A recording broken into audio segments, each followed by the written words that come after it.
মাননীয় মুখ্যমন্ত্রী ডক্টর হিমন্ত বিশ্ব শর্মা ডাঙরিয়া, ভারতীয় জনতা পার্টি রাজ্যিক কমিটির মাননীয় সভাপতি সাংসদ দিলীপ শইকীয়া ডাঙরিয়া, অসম গণ পৰিষদ দলৰ মাননীয় সভাপতি অতুল বৰা ডাঙৰিয়া, BPF দলৰ মুৰব্বী আগ্ৰামা মহিলাই ডাঙৰিয়াৰ লগতে আজি সভাত উপস্থিত থকা অসমৰ মাননীয় প্ৰভাৰী বিজয় পাণ্ডা ডাঙৰিয়া, সঞ্জীৱ পাত্ৰ ডাঙৰিয়া, হৰিশ দ্বিবেদী ডাঙৰিয়া আৰু সাংগঠনিক সাধাৰণ সম্পাদক ৰাজেন্দ্ৰ ৰাজু ডাঙৰিয়াৰ লগতে এই মঞ্চত উপস্থিত থকা মোৰ সতীৰ্থ কেন্দ্ৰীয় ৰাজ্যিক মন্ত্ৰী পবিত্ৰ মাৰ্ঘেৰিটা ডাঙৰিয়াৰ লগতে অসম চৰকাৰৰ মাননীয় মন্ত্ৰীসকল, সাংসদসকল, বিধায়কসকল আৰু প্ৰিয় কাৰ্যকৰ্তা বন্ধু বান্ধৱীসকল, আমি সকলোৱে জানো যে ভাৰতীয় জনতা পাৰ্টীয়ে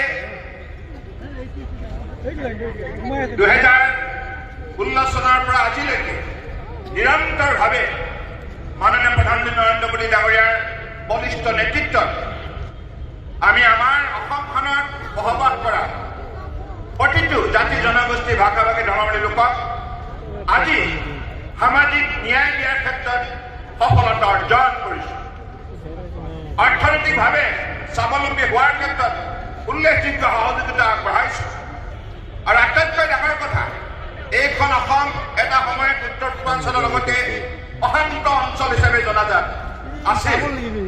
কিন্তু এই অসমত পূৰ্বতে কংগ্ৰেছৰ শাসনকালত ভয় খাইছিল।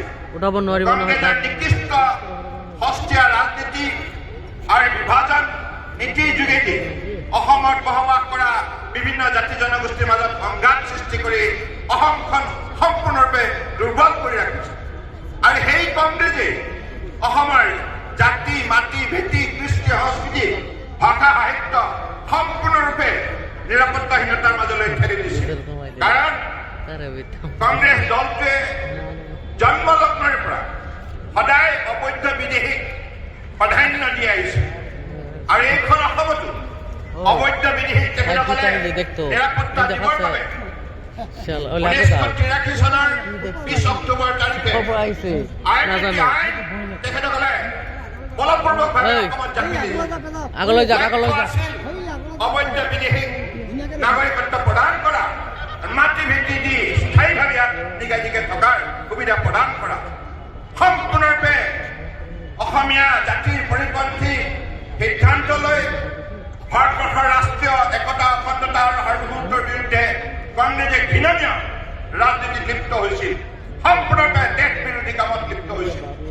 কিন্তু মহামান্য উচ্চতম ন্যায়ালয়ে আইননীতি আইনখনক অবৈধ হিচাপে ঘোষণা কৰি, অসাংবিধানিক ঘোষণা কৰি বাতিল কৰাৰ ফলত আজি মাননীয় প্ৰধানমন্ত্ৰী নৰেন্দ্ৰ মোদী ডাঙৰীয়াৰ বলিষ্ঠ নেতৃত্বত আজি অসমত বসবাস কৰা প্ৰত্যেকগৰাকী বৈধ ভাৰতীয় নাগৰিক সম্পূৰ্ণৰূপে সুৰক্ষিত, সম্পূৰ্ণৰূপে সুৰক্ষিত।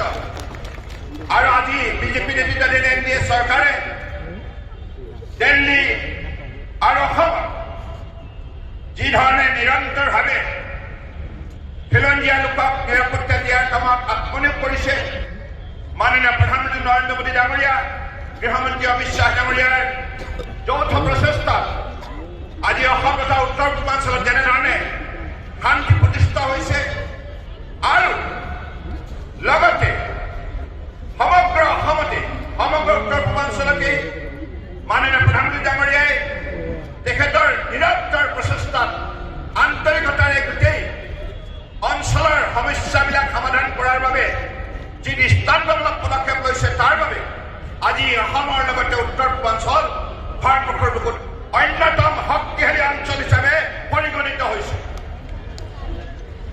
গতিকে সেইবাবে মাননীয় প্ৰধানমন্ত্ৰী নৰেন্দ্ৰ মোদী ডাঙৰীয়াই তেখেতৰ কাৰ্যকালত এতিয়ালৈকে যিমানবিলাক তেখেতে উন্নয়নমূলক পদক্ষেপ অসমৰ বাবে গ্ৰহণ কৰিছে, উত্তৰ পূৰ্বাঞ্চলৰ বাবে গ্ৰহণ কৰিছে, ভাৰতবৰ্ষৰ জনগণৰ বাবে গ্ৰহণ কৰিছে, তাৰ বাবে আজি ভাৰতবৰ্ষৰ 140 কোটি জনগণে মাননীয় প্ৰধানমন্ত্ৰী ডাঙৰীয়াক আস্থা আৰু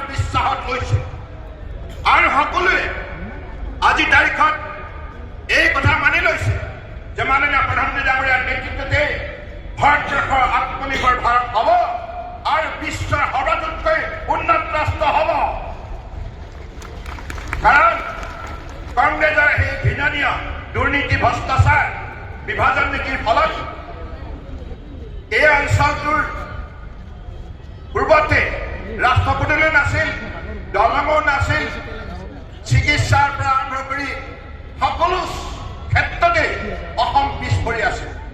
মাননীয় প্ৰধানমন্ত্ৰী ডাঙৰীয়াই অসমৰ মানুহৰ আৱেগ অনুভূতিক গভীৰভাৱে উপলব্ধি কৰি হৃদয়ৰ আন্দোলন তেখেতে বুজি তেখেতে যেনেধৰণে অসমৰ গামোচাখনৰ লগতে আমাৰ সকলো জাতি জনগোষ্ঠীৰ যিবিলাক আমাৰ পৰম্পৰাগত আমাৰ শিষ্টাচাৰ মূল্যবোধ সকলোকে উদগনি দিয়াৰ ক্ষেত্ৰত তেখেতে যিখিনি গুৰুত্বপূৰ্ণ সিদ্ধান্ত ল'লে তাৰ ফলত আজি অসমীয়া সমাজ সম্পূৰ্ণৰূপে সুৰক্ষিত। আমাৰ মাটি ভেটি কৃষ্টি সংস্কৃতি ভাষা সাহিত্য সম্পূৰ্ণৰূপে সুৰক্ষিত আৰু ফলত আজি অসমৰ ডেকা গাভৰুৱে জীৱনৰ সপোন ৰচনা কৰিবৰ বাবে সক্ষম হৈছে আৰু এইখন অসম আগন্তুক দিনত ভাৰতবৰ্ষৰ অন্যতম শক্তিশালী ৰাজ্য হিচাপে যে পৰিগণিত হ'ব এই কথা নিশ্চিত।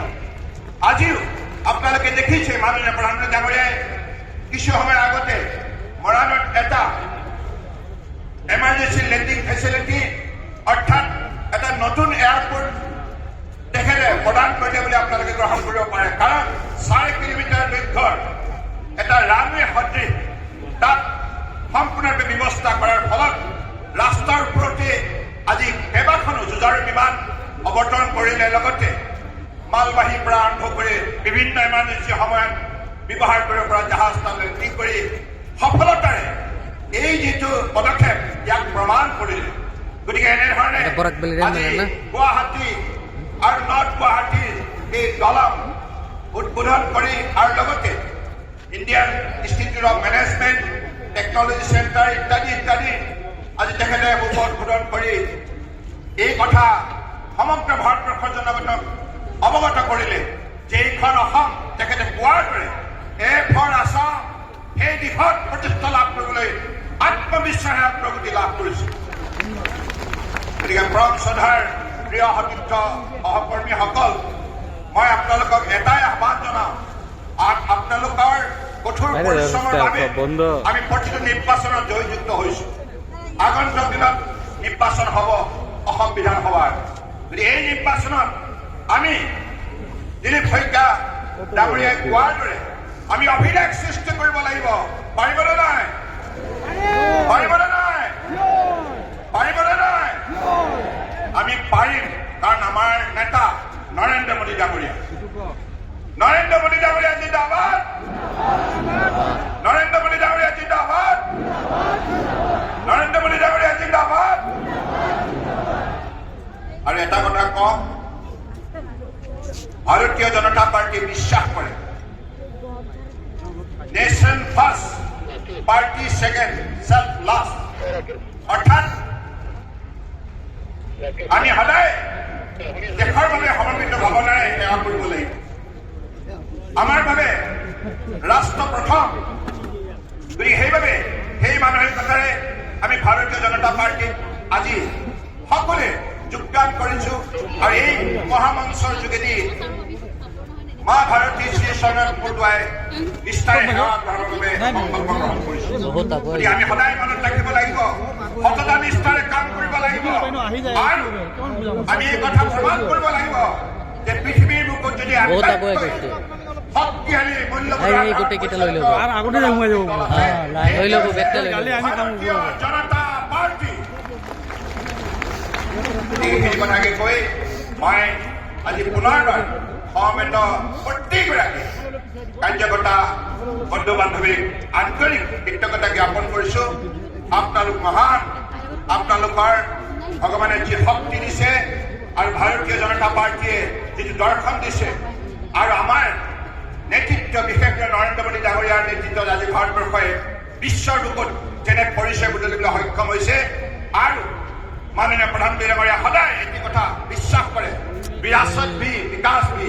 গতিকে উন্নয়নৰ লগতে আমাৰ ঐতিহ্য ৰক্ষা কৰিব লাগিব আৰু সেই লক্ষ্যৰে আমি আগন্তুক নিষ্ঠাৰে অসমীয়াই শ্ৰী শৰণ বৰদোৱাই আমি দেশ সেৱাৰ কামত আত্মনিয়োগ কৰিম আৰু ভাৰত মাতাৰ শ্ৰীচৰণত মূৰ দুৱাই আমি সকলোৱে আমাৰ ৰাষ্ট্ৰৰ একতা অখণ্ডতা সাৰ্বভৌমত্ব আমি ৰক্ষা কৰিম ৰাষ্ট্ৰৰ নিৰাপত্তাৰ বাবে সৰ্বোচ্চ ত্যাগ কৰিবৰ বাবে আমি সকলোৱে সংকল্পবদ্ধ হ'ম তাকে কৈ মই মোৰ বক্তব্য সামৰিলো ভাৰত মাতা কি ভাৰত মাতা কি ভাৰত মাতা কি ধন্যবাদ মাননীয় সৰ্বানন্দ সোণোৱাল গগৈ মই এইবাৰ আমাৰ সন্মুখত বক্তব্য ৰাখিবলৈ অনুৰোধ জনাইছোঁ আমাৰ অসমৰ সন্মানীয় জনপ্ৰিয় মুখ্যমন্ত্ৰী ডক্টৰ হিমন্ত বিশ্ব শৰ্মা দেৱে